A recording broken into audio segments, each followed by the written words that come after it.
It's time for Coffee with the Chicken Ladies, a podcast for people who love chickens. Hey everybody, and welcome. It's Chrisie&Holly from Coffee with the Chicken Ladies. We're here, and this is episode number 211 of our podcast, where we talk about everything chicken, family, fun, and more chickens. More chickens. We drink a ton of coffee. I'm talking a ton. But most importantly, we hug chickens every day. And we kiss them too, don't forget. We brew coffee from a little coffee roaster in Houston, Texas. Holly Ann, what kind of coffee are we brewing today? Hazelnut. Because we love that hazelnut. If you're not drinking hazelnut from bright and early coffee, you're missing out. Use our code CWTCL15 for 15% off a bagged coffee. Where should everybody go? brightenearlycoffee.com. And if you like K-Cups, get those on Amazon and follow them on social media. Are you ready to sip some of this delicious hazelnut coffee and chat? I am. But first, a word from our sponsor. We have some exciting news to share from our sponsor, Grubbly Farms. They're here, new and improved, Grubbly's World Harvest. I'm a longtime subscriber, and my flock love the healthy, nutritious treats, plus orders $40 and more ship free. If you haven't heard, Grubbly's has a fantastic layer pellet and crumble feed. It's packed with plant and insect protein, perfect for those picky chickens and ducks. Grubbly Farms makes food and treats for healthy pets and planet. To support us and Grubbly Farms, use the link grubbly.co/coffee. Try it today. Okay, so we wanted winter. I didn't want winter. No. Winter is coming. Oh. You're hurting me in more ways than one. No, I did not want winter. I do not want cold. I do not want wind. Technically, it's not winter until the 21st, the winter solstice. Yeah, that's also when the light starts coming back, so there. It is late fall right now, but yeah, we're talking about snow tomorrow here in the Mid-Atlantic. No, you're talking about snow. I'm not talking about snow. Winds, high winds. It's not going to be fun, man. I need to get my tarps up. I'm running behind. Yeah, well, that's the way it is. That's all I had to say about that. I went in to order my bungee balls on Amazon and bungee hooks. And you learned something. What did you learn? They're more expensive, those hooks. The hooks are more expensive. So I just want to get all my tarps. And every year I like to order one or two new tarps to kind of like flush out those old tarps that either got torn or... They just break down with the weather after a while. They break down after a while. So that'll be this weekend getting those up. But we have to get through tomorrow's bad weather. Yeah. Still no heat on the first floor. That little fireplace heater is... I'm the pioneer woman up there with that going on. God. They said next week. I hope they're right. I mean, because you got on your fingerless gloves, your sweatshirt, your shawl. Yeah, a long sleeve tee under this. And you were in the kitchen. Jeans, warm socks. I know. I am bundled up like, yeah. And you were in the kitchen. Well, yes. We exchanged some Christmas gifts today from last Christmas. Last Christmas, we did. That was fun. That was a lot of fun. We're late to the mic today because we've just been having fun around here doing other stuff. But Holly did go out with me to put the babies to bed, and she froze her tail off in that chair. That's an understatement. The wind was whipping right through me. It was not good. You're like, are you done? And I came out with Ramona in my jacket. She does that every night. She does. It's hilarious. She just hangs on like you can go no hand. Her little head just bobbing around. It was hilarious looking. She loves it. How are you doing on this year's Christmas shopping? Pretty good. I'm almost finished. I don't buy for as many people as you do, though. I haven't even really started. Oh, man. It's bad. Well, I bet you've bought stuff for me, though. I buy stuff for you all year. I know. I do that, too. Yeah. I mean, that's why, like, when I couldn't find the gifts from last year, I was so frustrated because I was like, I knew I had all that stuff. And I'm like, where is it? Then I magically, there was all kinds of great stuff. That was super, super duper like fun. You said, though, you could tell that I bought it all last year. It was all the stuff that we were talking about, that. It's kind of funny to see that. Funny and fun, but I love it. Just takes you back. Take you back. I still have more to give you. I've given you some of it, but I've been bringing it over piecemeal. Yeah. It's a busy time of the year. It's your birthday. You're going to be 67 this year. I feel like it. I'm feeling it. I'm feeling 67 right now. Damn, girl, you just gave me like 15 years. Next time you try to drag me outside to help you put chickens in, when it's like I need my walker. 20-degree wind, I'm going to be like, no, I'm a senior citizen. I'm not going out there. Where's my senior discount? Bro, I do want my senior discount. My early bird special. Nah, I'm just JKing. You're only going to be 66. Shoot. That means you're 66. I'm still 35, man. Oh my God. In my dreams. In your dreams. My body doesn't feel it. It's just like aches everywhere there, man. It's like, oh. And on that Let's talk about spring chickens. That's not. That's not. That's not right now. Okay. On that note, if you're listening to our show and you're loving it, head on over to Apple Podcast and leave us a written review. It does amazing things for the growth of our show. And while you're there, hit that subscribe button because you never want to miss an episode and they count them. If you're looking for other ways to help support the show, you can tell a few chicken-loving friends about us. You can share your favorite episodes on social media. You can become a patron of the show, patreon.com/coffeewiththechickenladies. And the other thing you can do to help support the podcast is visit our website and our show notes, use our affiliate links and discount codes, and buy products from our sponsors. Yay! So, winter is coming. It's better when Sean Bean says it. Can you stay on topic for just a minute? What topic? Winter. Well, chickens, obviously, and igloo coops from Omelette. Oh, yeah. You got to have an igloo for winter. If you don't know igloos, they're engineered for extremes, double insulated, waterproof, and stormproof. They keep out any weather and all predators. And you can just wipe them clean. My girls and little man are so comfy in their Igloo Pro. Mine too. Warm and dry all year round. Winter is coming. Be ready with an igloo. Search Omelette. That's OMLET. Hey, Chris. Yeah. Do you like monthly subscriptions? Does it have anything to do with chickens? Of course. Then yeah. Let us take a minute to tell you about Chicken Love. You get a monthly Chicken Lady tee, treats for your flock, and a keeper care card. And did you know with every multi-month subscription, you get a free Chicken Love logo t-shirt? Really? Yeah. It's $36 a month with free shipping. What are you waiting for? Get off the nest and click already. That's chickenlove.com. That's chickenluv.com. Get your subscription today. The Breed Spotlight is brought to you by Murray McMurray Hatchery, defining quality for generations. For over a century, Murray McMurray Hatchery has remained a trusted family-owned business working tirelessly to ensure our poultry meet the highest standards. Whether you are an experienced enthusiast or just embarking on the journey, look to McMurray Hatchery for guaranteed quality, rare and heritage breeds, low minimums, and all the supplies you need to raise your flock. Request a free catalog today. She had those apple-bottom jeans, boots with the fur, and the whole club was looking at her. She hit the floor. Next thing you know, it was the breed spotlight. Yes. Oh, I get it. This week's breed spotlight is The Silver Appleyard Duck. Just when I think you can't out dad joke yourself. I was getting into it though. I was like, yeah. Girl, we're breaking it down in the club over here. Nope. And the funny thing about this is the Silver Appleyard is the most British duck you're going to find.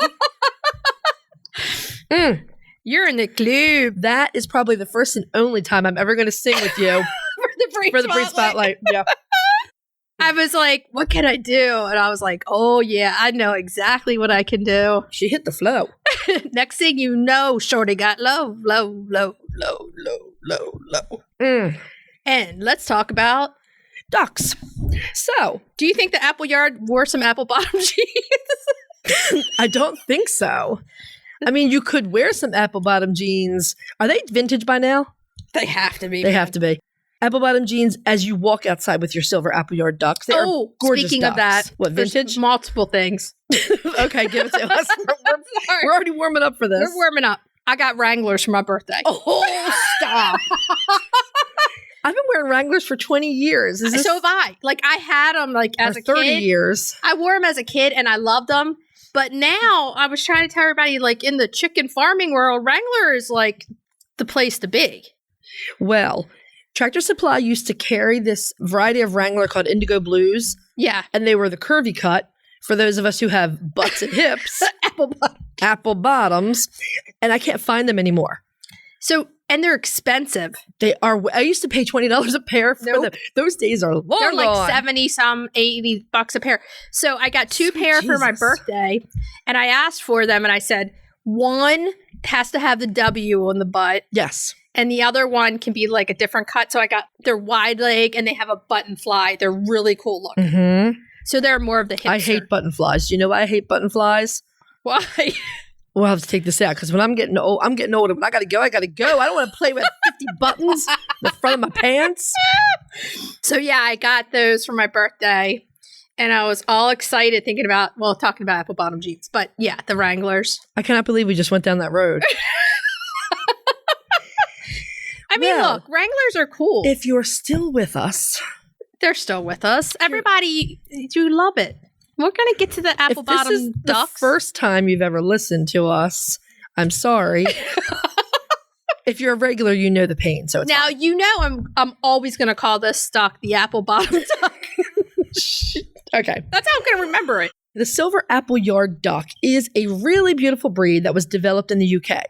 They are considered a heavy breed. I was drinking coffee when you said that.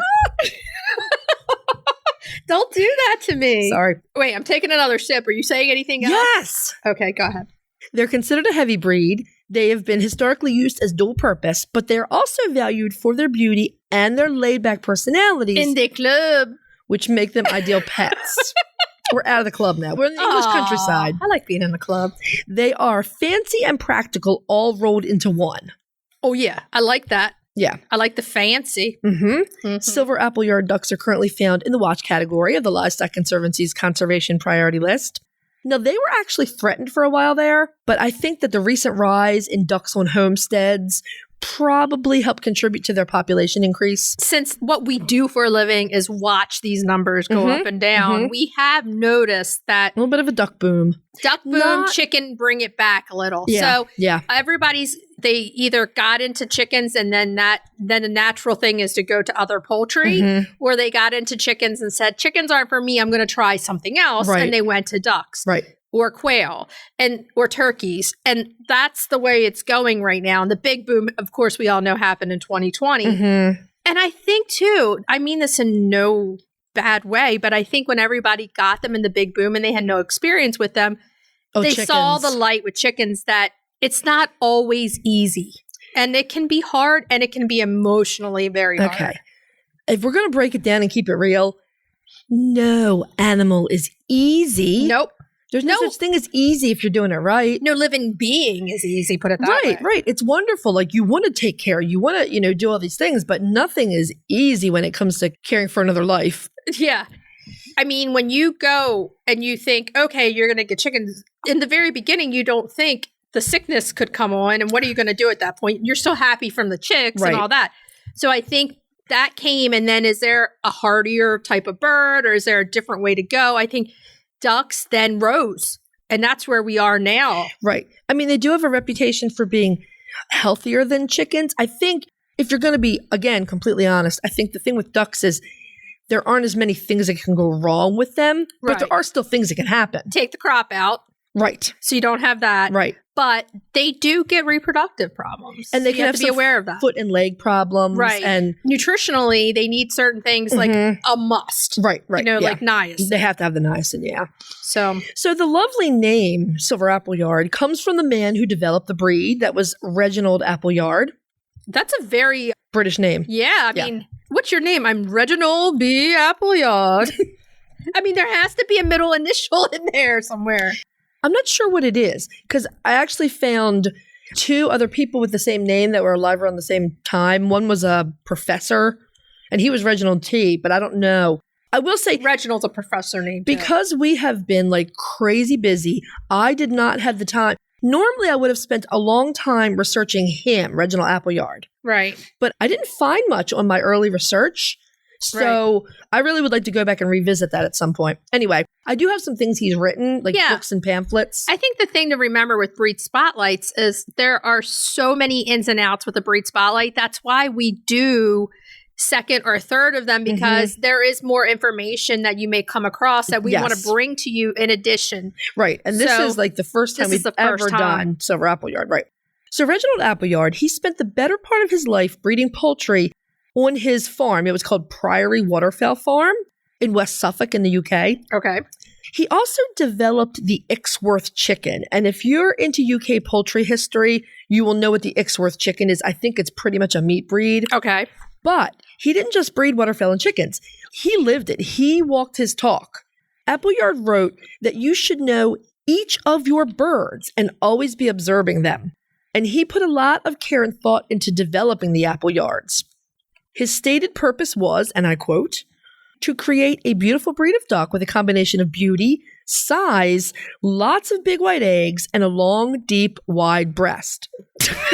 That's what she said. I would have bet the farm that was coming. Okay, so here's the thing. He was no different than most of us enthusiasts of poultry. Right. Because I really have been finding this, and we've been doing this. We're in our 5th year, so we're really getting to know a lot of people out there. People who are excited about poultry, ducks. They're excited about it. They get into it, and that is the glory of this part. That's what keeps you going through all of this. It's fascinating. I mean, if you're really into the animals themselves, and clearly this man was into these animals. Oh, yeah. I mean, so Appleyard worked on this breed mostly during the 1930s. Mallards were the primary foundation breed. Shocker. Right? If you have time to look them up right now, you're going to look them up and say, this looks like a mallard. There's not a lot about his foundation breeds out there. I mean, really, I'm sure this is all discoverable if you have more time. But the few hours I spent, I didn't get any in-depth. What I did find, according to the American Poultry Association, obviously mallards are in there, but he had to breed them with something else to get the size that he did, right? Yeah, because mallards are small. Right. So according to the APA, the frosted coloring of the Silver Appleyard is the result of what's called the light plumage phase genes, and that gene is LILI, and restricted genes, MRMR. So I'm assuming what that means is you have a combination of making the light color the silver color, and then another gene that was blocking any other color. Does that make sense? No other breed of duck possesses this particular genetic combination. I think the female's prettier than the actual mallard. I think the female is beautiful. She's prettier than the mallard female, I think. Yeah, yeah. I hate to say that. I think she's prettier than the Appleyard Drake, and I think she's prettier than the mallards. Drake almost looks exactly like a mallard. He's got some stuff we'll talk about, but yeah. Now, in the 1940s, Appleyard created a bantam version of the Silver Appleyard, and he made this combination by crossing a Call Duck Drake and a Khaki Campbell duck hens. He went for the size opposition, didn't he? Well, here's the thing, though. That bird is still around in the UK, and they're now known as just the Silver Bantam. Oh, wow. Another UK breeder named Tom Bartlett, he created the bird that is now known as the Bantam Silver Appleyard, and we don't have either of them here in the US. All of our UK listeners could get them. Absolutely. Now, the Bantam Silver Appleyard that Tom Bartlett created is 1/3 the size of the standard Appleyard, and they were recognized by the British Poultry Club in the late 1990s. We were in college. Yay.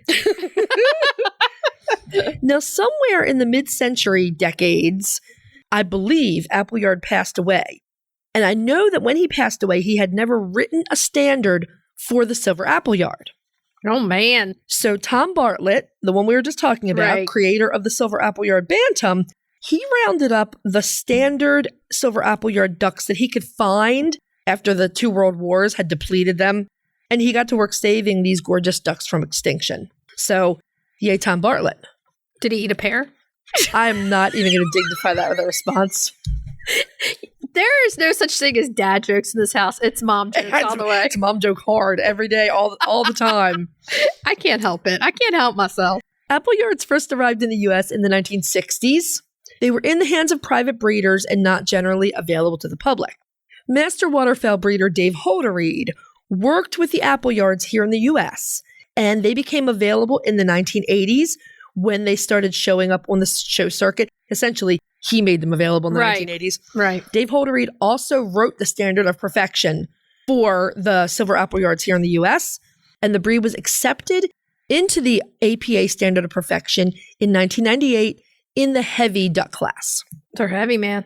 As we pointed out, the Silver Appleyards are big ducks. They have a large, blocky body and a moderately sized oval head, as most ducks. And the standard calls for drakes to weigh in between 8 and 9 pounds, and the duck hens to weigh in between 7 and 8 pounds. And those are big for a duck. That's a big duck right there. That really is. I mean, if you imagine, I think the mallards are at least half that size. They're quite small, yeah. They're pretty small. If they're like bantammy. I always remember, and I always go down this whenever we talk about mallards, but we lived on the water, so we always had mallards all around us, and they almost became our pets. Very much outside. So. They were very conditioned to come up and eat out of our hands. They ate out of our hands. They came up and laid in our garden, made their nest. If it was cold, we put blankets outside for them. They bring out their ducklings. I mean, we're just so used to always having them around, and they were wild, but that's a big duck. When you see them in person, you are kind of shocked at how big they are. The male Muscovies always get me too. Like, that duck is the size of a goose. It's big. So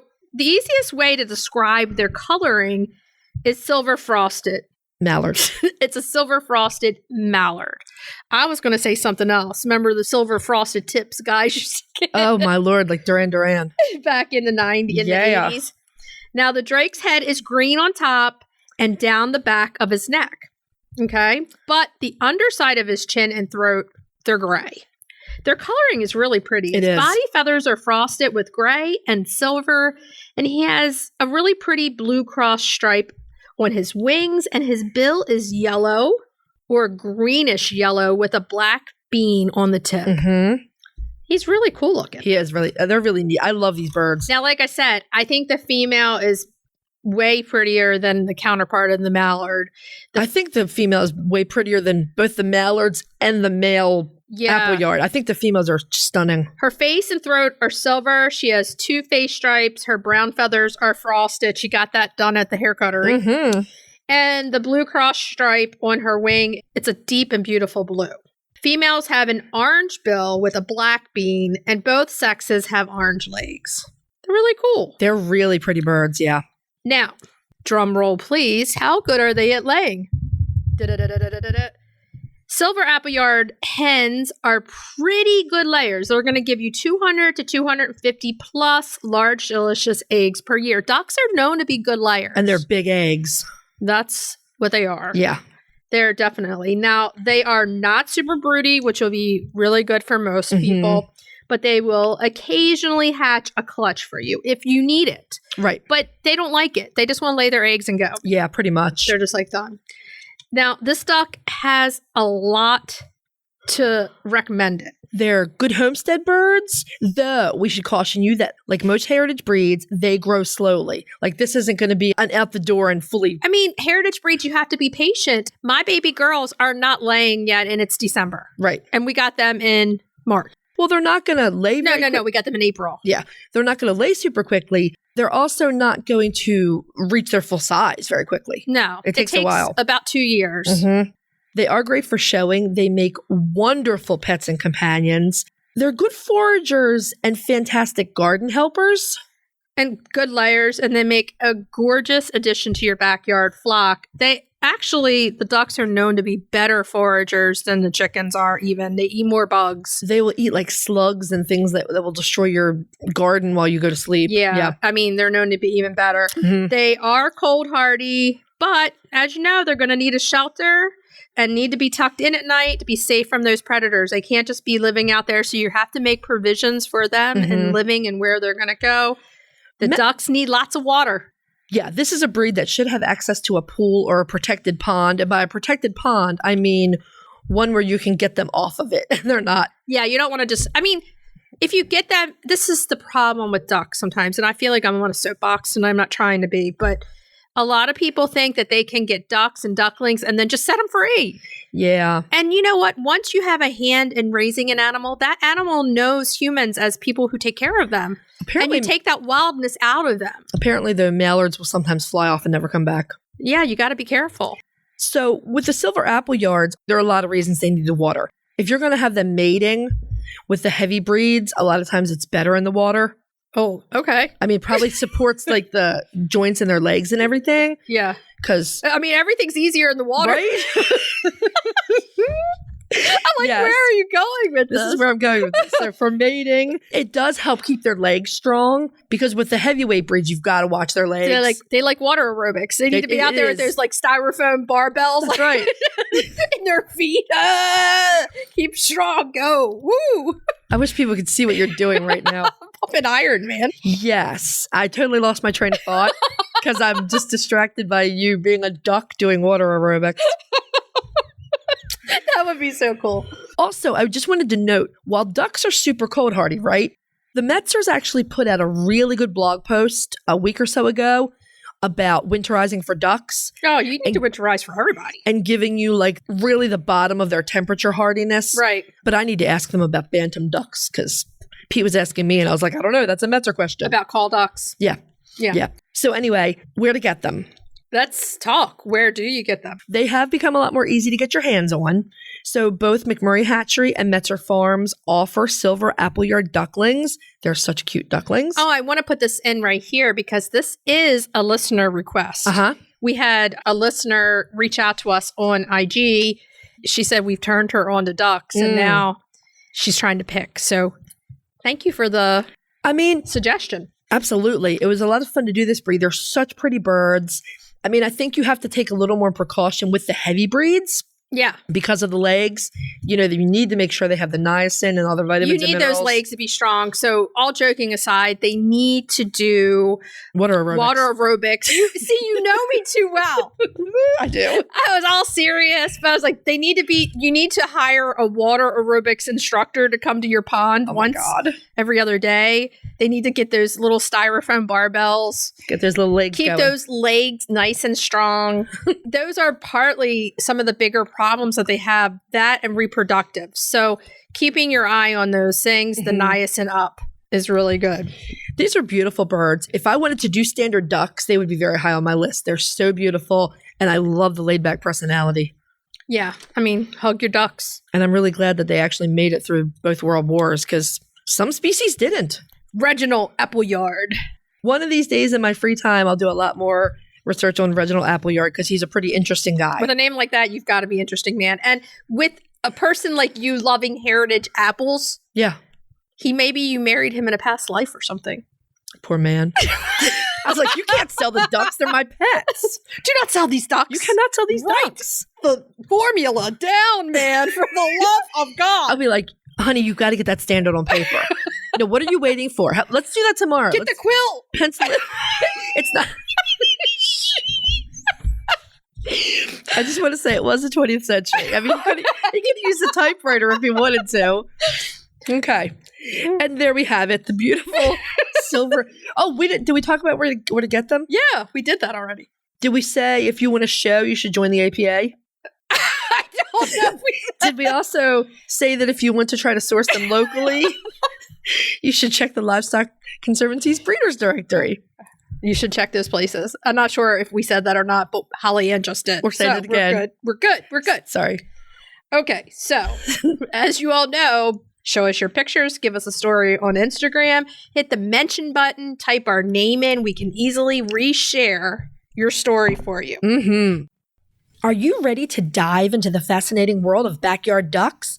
Look no further than Metzer Farms, your premier destination for top quality waterfowl. Whether you're a seasoned breeder or just starting out, Metzer Farms has everything you need to elevate your flock to the next level. And if you're passionate about call ducks, you're in for a treat.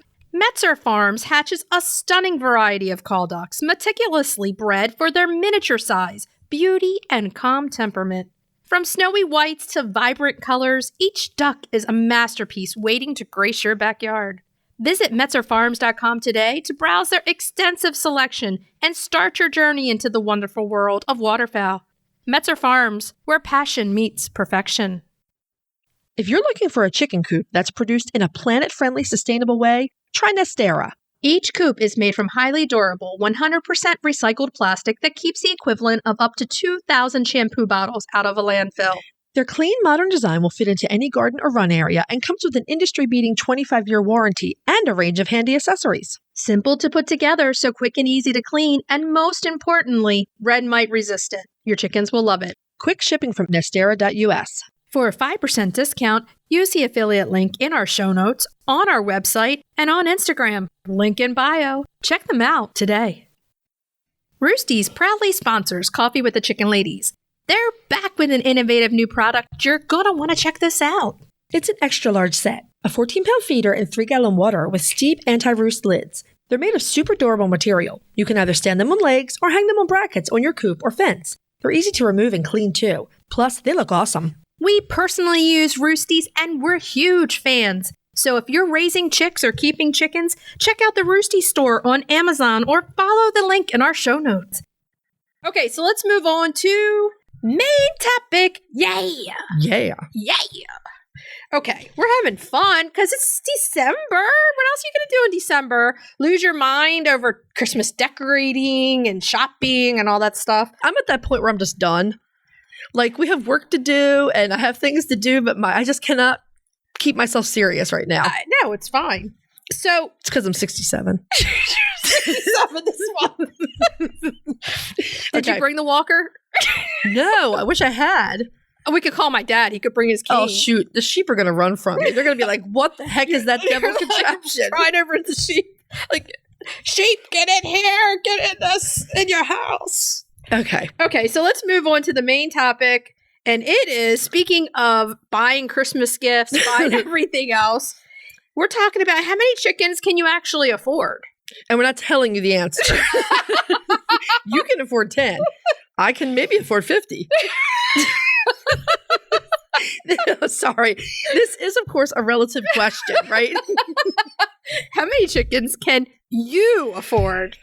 This is 50. For you to figure out on your own. We're just going to put some relative, little thoughts out there. Right. We're going to talk about the usual expenses that you might incur while keeping poultry. So, setup and maintenance, as well as food, all of those things, like the average costs, and then some things that are one-offs that you need to think about. Yes. Holly Ann, as she was sitting there writing this part, had a little visor on. And she was tapping a calculator, running the numbers. Am I playing poker and I'm an accountant? What's happening over there? Running the numbers. Okay.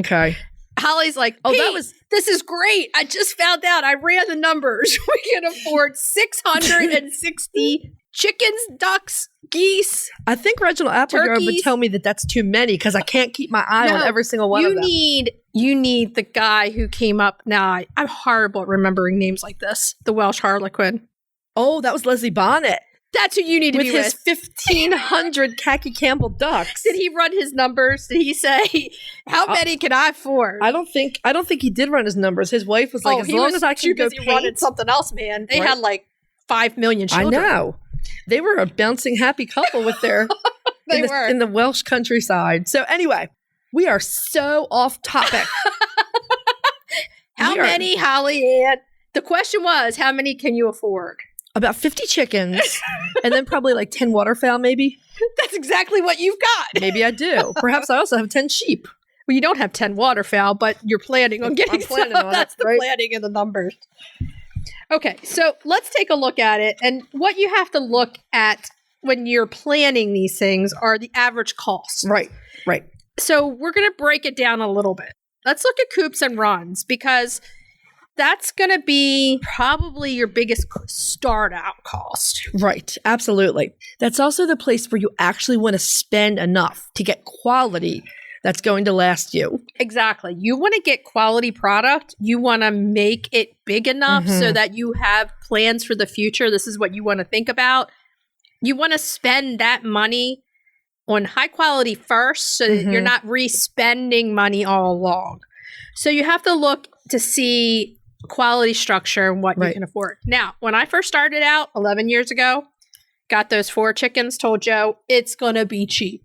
Was I wrong? Yes. Yes, you were. And I was like, we can get a coop for $150. We're going to be great. Yeah, if you want it made out of cardboard. Like thousands of dollars later. I mean, and it still might be cheaper to build a coop if you or someone you love has that kind of building ability. Or like me, you wanted to learn, so I got plans and I learned. Right. But I did a lot of that coop with scrap, and it was still a lot of money, and prices have gone up for building supplies. Right, they have. So you want to look at your building supplies for your run enclosure, your aviary, and your coop budget, which do you want a plastic coop? Do you want a wood coop made by the Amish? Do you want one that you can order somewhere and have delivered? Do you want to make it yourself? All these things. Realistically, to get started there, it's definitely going to be $1,000 or more. Yes. That's on the inexpensive end. Right. Because once you start to factor in a run. Right. I mean, I know some people don't do runs, but we really can't comment on that because we do runs. Highly recommend runs. Right. I don't think if you're going to have a quality coop and run, you're going to get away with less than $1,000. No way. No way. We always say get the biggest you can, but if money is an issue for you, and like we're not saying this lightly, there have been times in my life where I've been very poor. I would say get a smaller coop, make a bigger run. Exactly. That's what I would say too. Because the coop is less expensive sometimes than building the run. And you can get another coop and put it in the run. Right. But that space is hard to rebuild once you build. So put your money into your lumber, your wiring, all that stuff, and make a nice area for your chickens. And if you can't afford the lumber, because believe me, with the amount of runs I have, we have found that it's way more cost effective to build 6 to 7 foot tall runs with 8 foot T-posts. Right. And it is cheaper than buying the lumber to build a full run. Also, these days, you can get a run that's pre-built and put it up. Those are not cheap, though. They're not cheap. That's on the expensive end. Right. Or a lot of people do use like the dog runs. They make them safer, predator safe. We do have that one run that was sent to us, remember? Right. That one is very safe with modification. Right. Exactly. That's what I'm saying. You're going to have to modify it. Just one more point about coops and runs. This is if you're building a coop or if you're buying a wooden coop. Keep in mind that 4 to 5 years down the road, you're going to have to start doing maintenance, and that's going to cost more too. Yeah. So, I mean, that's all in your budgeting. Mm-hmm. Okay. Right. So dishes and bedding, you don't think it's a cost? It is. It can add up. It can add up. You're probably for dishes and bedding. The dishes, you're probably looking at $50 to start. At least with like if you get rubber or you get the ones that are made online, at least that. And this doesn't even include the brooder if you start with chicks. Right. So that would actually be an additional cost. Then we have the chicks and the chickens. Mm-hmm. That's sometimes the cheapest. The cheapest stuff you have. Now, chicks are always going to be the cheapest. Right. If you get pullets, I mean, you can probably find them at all price points. If you get them from we'll just talk about the blue Langshan pullets that I recently got. Mm-hmm. They were very good quality genetics. They were NPEP tested. The breeder actually is a veterinarian. And they were vaccinated. And they were $50 a piece. Right. And that might be more than some folks want to spend. The benefit there is you don't have to wait as long for eggs. And you don't have to brood them. There are trade-offs there. Right. Now, do you see a difference in your relationship with them? Oh, absolutely. Yeah. I mean, they're friendly. They'll be around me, but I can't scoop them up the way I can hand-raised chicks. Right. Yeah, exactly. No, absolutely. So, like we said, financially, that's not going to be your big budget buster with chickens. If you had 100 chickens, sometimes chickens are $5 a chicken or whatever. That's not your budget buster. Your budget buster is your setup. Absolutely. And then keeping up with them. Right. Feed, yes, that can be an expense. That can add up. I mean, can add up. Part of this goes back to reasons we were talking about last week. Like, why do you want to get chickens? Right. So think about that. Because 4 chickens don't cost as much to feed, and you get a surprising amount of eggs from 4 chickens if you get a breed that's a good layer. Exactly. It's not all about quantity. Right. It's about quality. Absolutely. And I know that's oversaid, but it's so true. And if you're feeding 4 chickens, a 50-pound bag for $25 is going to go a lot further than in my case, I'm feeding 20-something chickens. And you should try feeding 40-some chickens. 50 pounds goes just a few days. Exactly. And so you need to budget that in and know that, okay, I'm spending a lot on feed. Mm-hmm. That is a big budget cost. Absolutely. There. If I wanted to have fresh eggs, like if my reason for getting chickens was I wanted to have eggs, which was one of the reasons I originally got chickens. Ours too, yeah. And I could only have 4 chickens, I would probably get Australorps or Dominiques, maybe a Leghorn if I was in a warmer area, maybe Leghorns in a warmer area. I would absolutely go with fewer chickens for a heritage breed that gives you a lot of bang for your buck. Right, definitely. Then you're feeding less and you're cutting your budget. Right, exactly. Okay, so then we have treats, which they can be expensive because you want to feed something that's a healthy treat, not just table food, but you want, like, soldier fly grubs are amazing, but you're going to pay for high quality. Right. There are a couple things you can do. I mean, your treats don't have to be what is considered a bag of chicken treats. One of the things I do, especially when produce is fresh, is I'll buy seconds or bruised fruit. You can go to the grocery store and ask them. Absolutely. They throw out so much stuff. Yeah. Or they put it on the smashed rack. And so if you can buy apples, core them, cut them up small, or you can core them and put them out whole. Same with grapes. I mean, you can do all those things. There have been times where, like, again, I did not have a lot of money. Like maybe I was starting over in a career or something. Right. I remember going out foraging for dandelion greens to give to my birds. Oh, we still do that. Yeah. There are ways you can get treat costs do not have to be high. No. And none of these costs have to be high. Where they will be high without even batting an eye is if you have an overabundance number of chickens. Yes. And that's what we're trying to say here. Right. Look at the quality of your chickens. If you want them for egg laying and get higher egg laying chickens. I mean, if you have the budget for it, go crazy. Right. Exactly. I kind of have in the past couple of years, but if not, the selection makes a huge difference. The other thing that they're going to need are grit and oyster shells, and those aren't too expensive. No. Honestly, 50-pound bag of oyster shells is like $13. That's my tip right there. It's your tip too. Don't buy the small bags of grit or oyster. Yeah. If you get the 50-pound bags, you pay like, I don't know, $13 for 50 pounds. Compared to like $7 to $8 for like a 10-pound bag. It's like 7 pounds. 7-pound bag. Yeah. Yeah. Go in bulk. You can even use Chrissy's trick where you go to the mill and have them loaded in your car. I was going to say, try your local farm feed store because a lot of times they load it for you.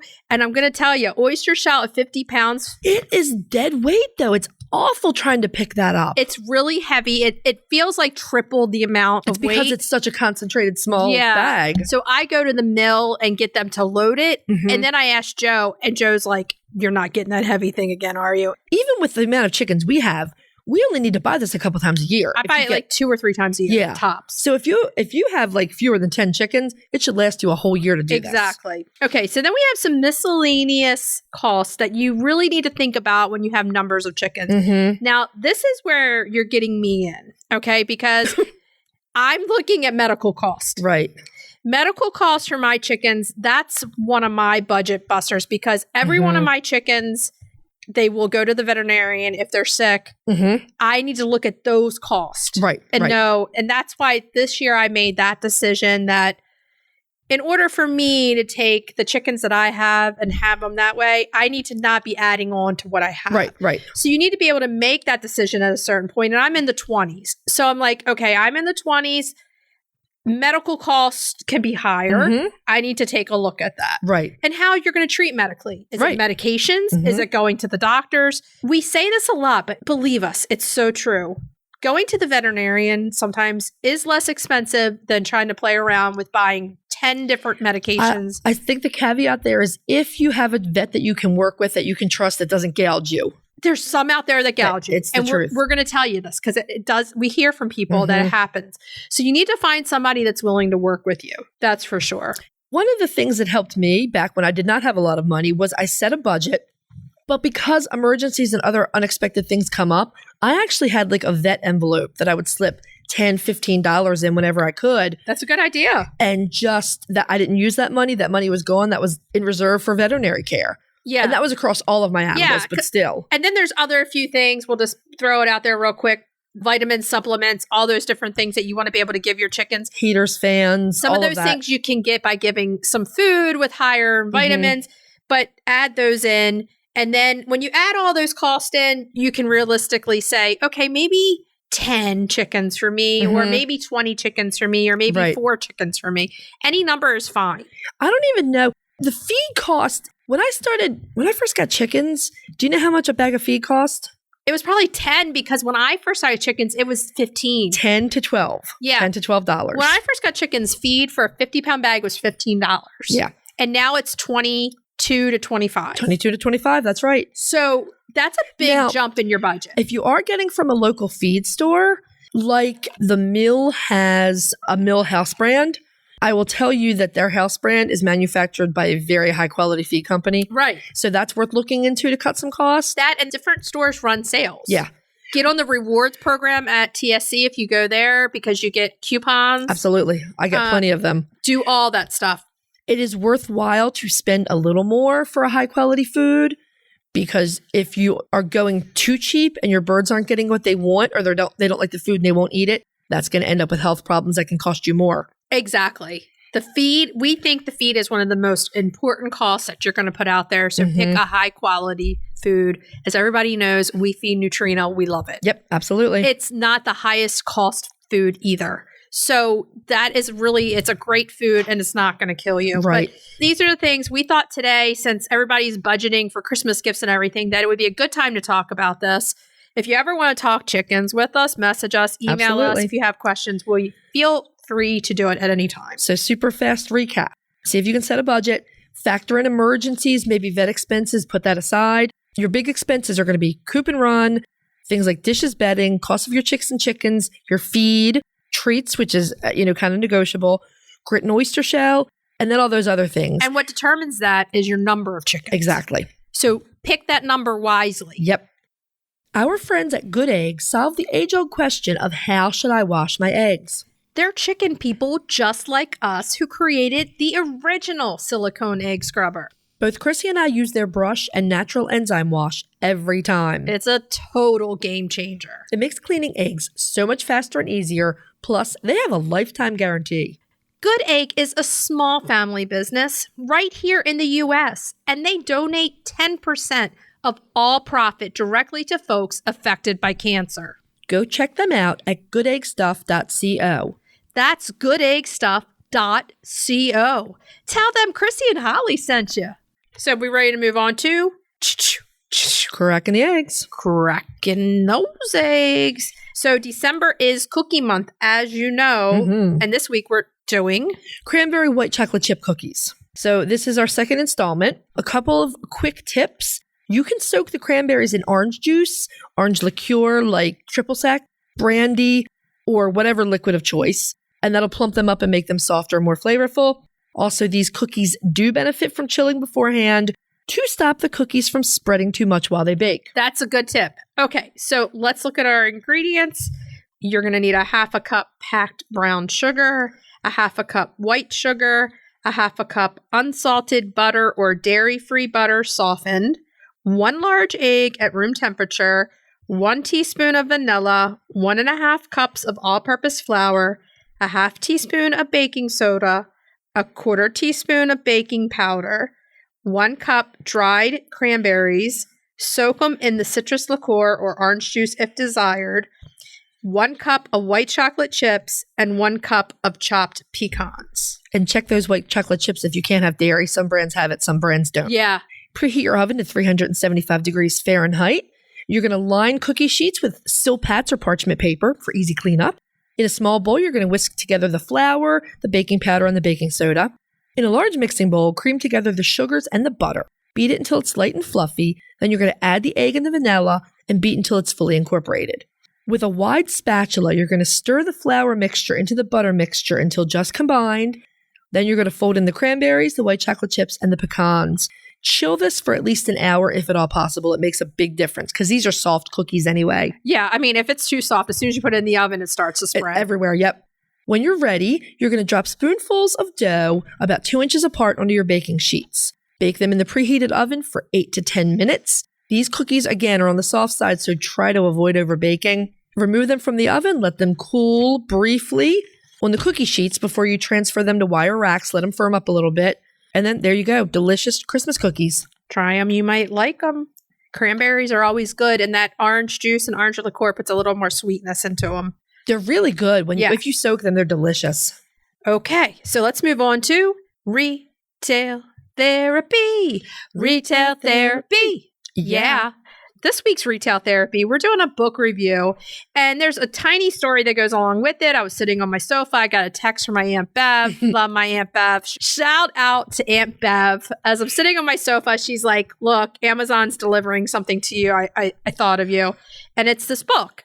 And she's like, she got it to me the day it came out. It's awesome. And it's What the Chicken Knows.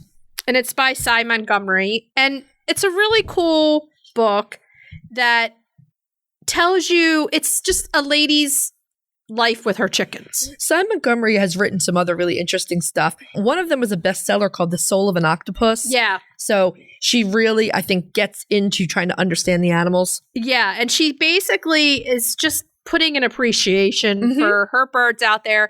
You get her story with her chickens.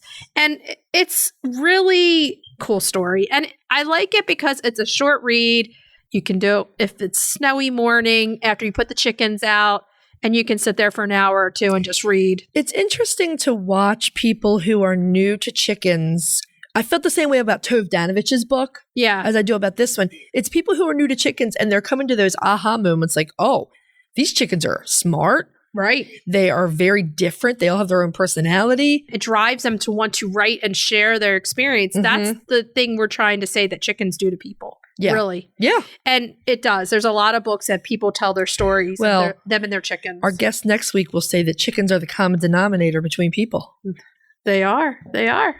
Okay. So try it. Find it on Amazon. Is this on our storefront? No, I'll add it. We'll add it to our storefront so you can go right on there. We'll have it for you. It's a nice, quick read. And thank you, Aunt Bev. I love it. And I love that you thought of me. It's a thoughtful gift. It is. Okay. So should we tell everybody what we're going to be talking about next week? Next week, we are spotlighting not a breed, but a general type. And it's a very ancient type. The frizzle. Talking frizzles. Yay! Delia Monterosso is joining us. We are happy to welcome her to the show. We're going to be talking about the common denominator, chickens. Chickens. Chickens for everybody. Okay, cookies. Cookie time. Cookie time. And you know we do our research on these. We're doing a vintage cookie. Chrissy picked this one out, and I think it's going to be a really fun bake. It is called Tiger Cookies. It's a secret, though. You have to listen to next week. Yeah, why it's called a Tiger Cookie. It's kind of fun. And Retail Therapy, it's our annual Christmas chicken ornament. Yay! How many did you buy me? I'm not telling you. You know you're getting some. Okay, so what should we tell everybody to do until next week? Hug your chickens. Every day and kiss them too. We'll talk to you next week. Bye-bye. Bye. If you'd like to see more of us, please follow us on Instagram at Coffee with the Chicken Ladies. If you'd like to help us grow the podcast, please leave us a written review on Apple Podcasts. If you'd like to become a patron of the show, please visit our Patreon page, patreon.com/Coffee with the Chicken Ladies. Thanks for listening.